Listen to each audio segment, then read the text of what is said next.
Alloh taolodan qo'rqqan bandadan yomonlik chiqmaydi. Alloh taolodan qo'rqqan banda doim Xudoga qarab ish qiladi. Erta bir amal qiladigan bo'lsam, uni javobi bor deydi. Mana shu narsaga ishonib, inonib yashaydi. Va qiladigan ishlarini adolat bilan qilishlikka harakatda bo'ladi. Shu uchun ham Parvardigorimiz bu joyda ham avval o'ziga taqvo qilishga chaqirdi. Undan so'ng oralaringizni isloh qiling deydi. Tabiiy holat, insonmiz, xatodan xoli emasmiz. Baribir ba'zida xato qilib qo'yamiz, kimnidir qalbini ozgina og'ritib qo'yamiz, noto'g'ri gapirib qo'yamiz yoki salom bersa bandachilik nechta bir xayol bilan alik bermasdan o'tib ketamiz. Bu bandamiz. Bandachilik bizning sifatimiz, nuqsonimiz.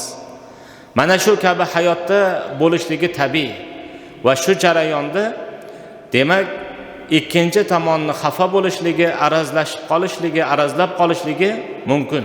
Mana shu joyda ey bandalarim, siz endi orani isloh qilib qo'ying deyapti.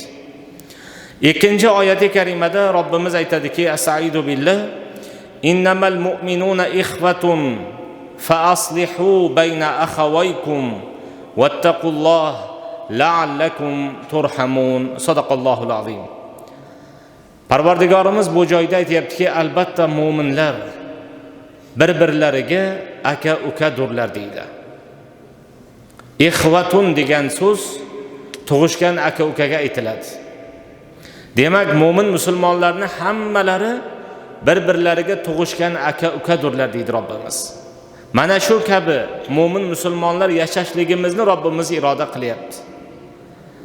Oyatning davomida aytadiki: "Fa aslihu bayna akhawaykum." Aka-ukangizni o'rtasini yarashtirib qo'ying, isloh qilib qo'ying deydi. Ba'zida bir kishi bilan boshqa bir kishi pul muomalasida yoki boshqa bir muomalada arazlab urushib qolishligi mumkin.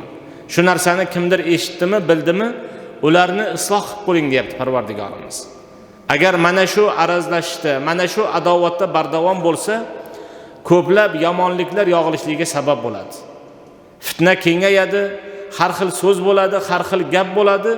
O'sha narsani doim siz bartaraf qiling, o'rtani isloh qilib qo'ying deydi. Va oyatning davomida aytadiki, yana vattaqulloh, Allohga taqvo qiling deydi. O'rtani isloh qilganda ham kimdir kim bilan urushib qolgan bo'lsa, o'zingizni maqsadingizni amalga oshirib olishligi uchun bu ikkalasini yarashtirishda qaysidir manfaatlar evaziga qilmang deyapti. Balki Xudo uchun qiling deyapti. Xudo uchun ularning o'rtasini isloh qilib qo'ying. Shunda Allohning rahmatiga ega bo'lasizlar. Shunda rahim qilinasizlar deydi Robbimiz.